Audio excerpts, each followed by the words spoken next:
Diomedes, the prince of Argos, was no ordinary warrior. Known as one of the bravest Greek heroes of the Trojan War, second only to Achilles, his audacity and skill on the battlefield were unmatched. But what truly set him apart was his defiance of the gods themselves, a feat that would etch his name into the annals of myth and legend. The Trojan War raged on, a brutal clash of men and gods. Diomedes, armed with his unyielding courage and the favor of Athena, charged into battle with a ferocity that struck fear into his enemies. On one fateful day, the battlefield became the stage for an act of unparalleled boldness.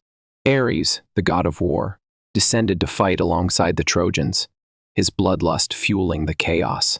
Undeterred by the divine presence, Diomedes faced him head-on. With a well-aimed spear, guided by Athena's hand, he struck Ares, wounding the mighty god and forcing him to retreat in agony. The battlefield fell silent, the mortals stunned by the sight of a man daring to harm a god. But Diomedes was not finished. Amid the chaos, he turned his attention to Aphrodite, the goddess of love, who had descended to protect her son, Aeneas. As she carried the wounded prince from the fray, Diomedes pursued her with relentless determination.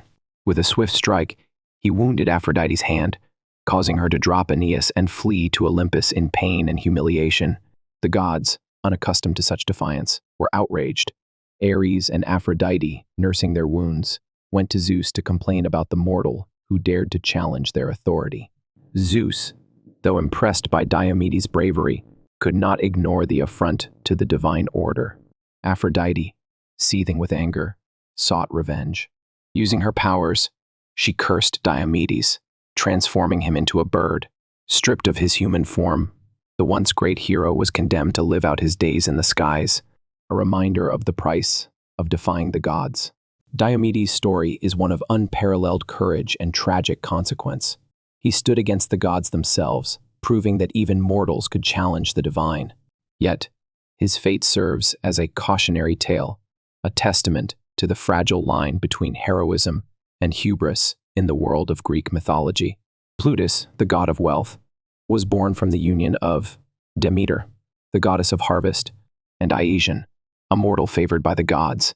From the moment of his birth, Plutus was destined to be a figure of immense power and influence, for he held dominion over the riches of the earth. Compassionate and kind-hearted, he roamed the lands and seas, seeking to bestow his wealth upon those he deemed worthy.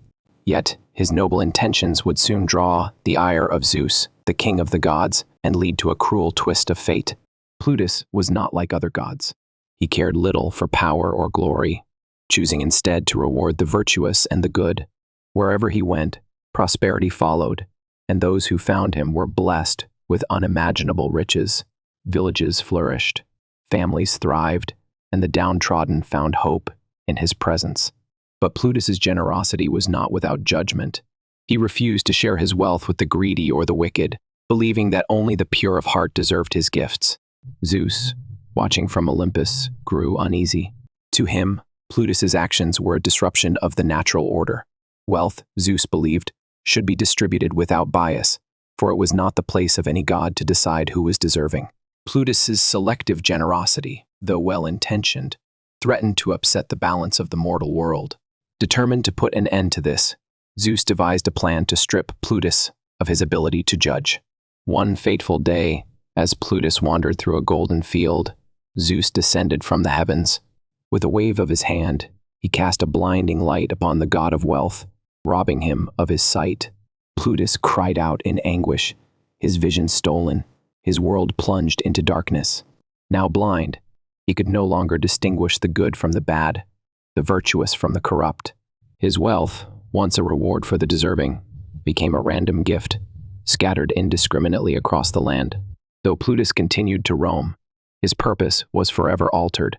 Mortals still sought him, hoping to find fortune, but his blessings became a matter of chance.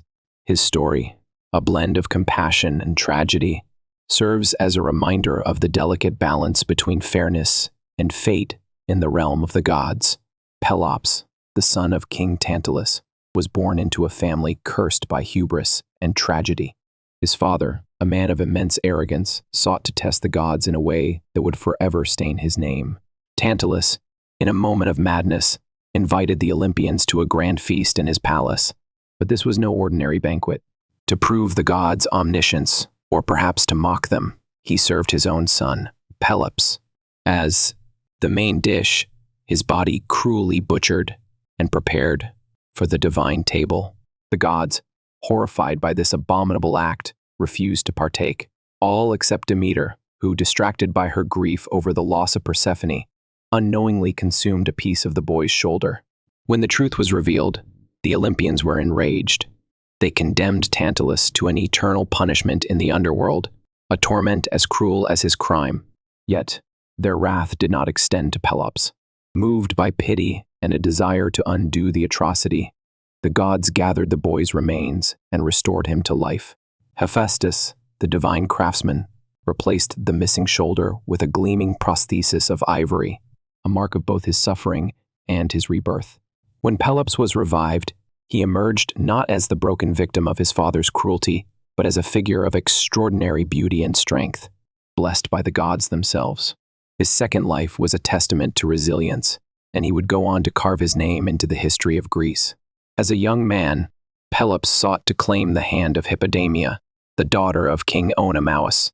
The king, fearing a prophecy that foretold his death at the hands of his son-in-law, challenged all suitors to a deadly chariot race. None had survived until Pelops. With the help of Poseidon, who gifted him divine horses, and Myrtilus, the king's charioteer, who sabotaged Oenomaus's chariot, Pelops triumphed. The king met his prophesied end, and Pelops claimed both victory and Hippodamia. Pelops's legacy grew as he became the ruler of the southern peninsula of Greece, which would forever bear his name, the Peloponnese.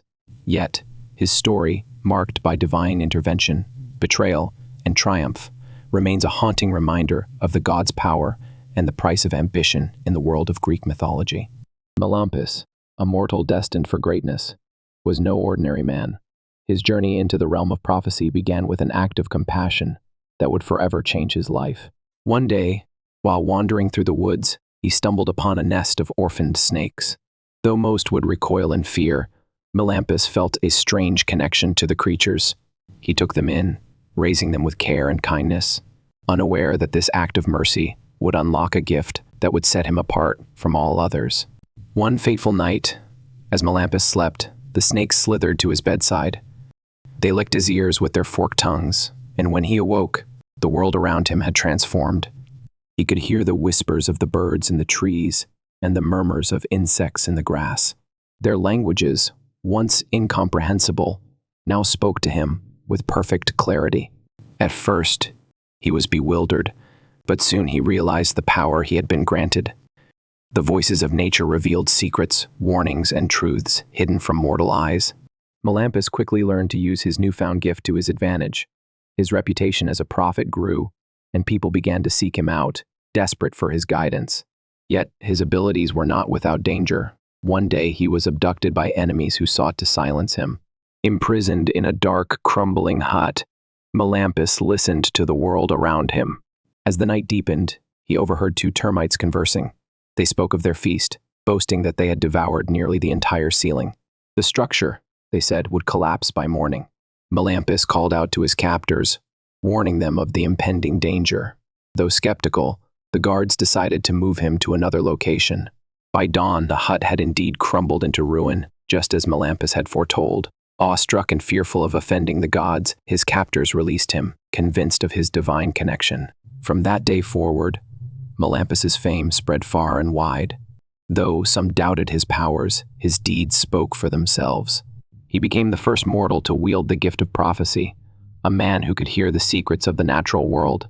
His story, born of compassion and sharpened by adversity, remains a testament to the mysterious and wondrous ways of the gods. Proteus, the enigmatic sea deity, was a figure shrouded in mystery and fear. Known as the Old Man of the Sea, he possessed the rare and coveted gift of prophecy, able to see the future with unparalleled clarity.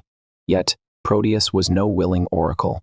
He despised the burden of his knowledge and avoided mortals at all costs, retreating to the depths of the ocean or the solitude of remote shores. To those brave or foolish enough to seek him, He was both a challenge and a prize, for capturing him was the only way to unlock the secrets he held. Legends say Proteus was either the eldest son of Poseidon or the brother of Achilles through their mother, Tethys. Regardless of his lineage, his power was undeniable. He could transform into any creature or element of the sea, a defense he used to evade those who sought his wisdom. Mortals who dared to approach him would find themselves facing a monstrous sea serpent, a raging wave, or a ferocious lion. Only the most determined could endure his transformations and hold him long enough to force him to speak. One such tale tells of a hero who sought Proteus to learn his destiny.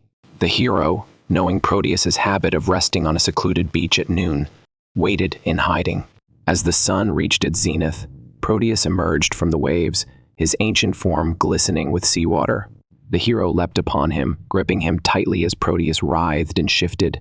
First, he became a massive fish, his scales slick and slippery. Then he transformed into a roaring bear, his claws slashing through the air. Finally, he became a torrent of water, surging and crashing in an attempt to escape. But the hero held firm, refusing to let go. At last, Proteus relented, returning to his original form. "You have proven your resolve," he said, his voice like the crashing of waves. "Ask your question, and I shall answer." The hero, trembling but triumphant, received the prophecy he sought, though the truth was often as burdensome as the journey to obtain it.